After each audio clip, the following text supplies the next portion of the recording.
सरकारी वाहनों की जी सीरीज पर अनियमितता पाए जाने के बाद एआरटीओ रामपुर सहित 3 लोगों के खिलाफ एफआईआर दर्ज की गई है। पुलिस अधीक्षक रामपुर ने इस मामले में कड़ी कार्रवाई करने की बात कही है।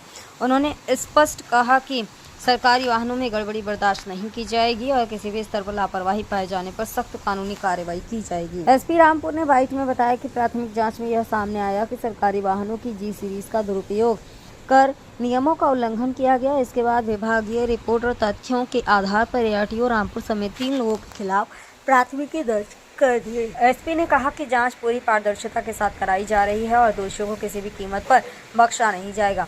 उन्होंने यह भी कहा कि पुलिस विभाग जनता की सेवा और विश्वास को सर्वोपरि मानता है। सरकारी संसाधनों के दुरुपयोग को लेकर गंभीर कदम उठाए जाएंगे। साथ ही उन्होंने आम लोगों से अपील की है कि अगर उन्हें ऐसी किसी भी अनियमितता की जानकारी हो तो वे प्रशासन को सूचित करें ताकि समय रहते कार्रवाई की जा सके। इस मामले में पुलिस की टीम जांच कर रही है और संबंधित दस्तावेजों की पड़ताल की जा रही है। एसपी ने कहा कि दोषी पाए जाने पर आरोपियों के खिलाफ न्यायालय में मुकदमा चलाया जाएगा। अधिकारियों को आदेश दिया गया है कि वे जांच में पूरी तरह सहयोग करें। साथ ही एसपी ने विभागीय पारदर्शिता और जवाबदेही सुनिश्चित करने का भरोसा दिलाया। यह कार्यवाही सरकारी वाहन संचालन में अनुशासन कायम रखने की दिशा में महत्वपूर्ण कदम मानी जा रही है। सर, सरकारी वाहनों की जी सीरीज निजी वाहनों को आवंटित करने में रामपुर के एआरटी सहित 3 लोगों के खिलाफ एफआईआर दर्ज हुई। क्या मामला है?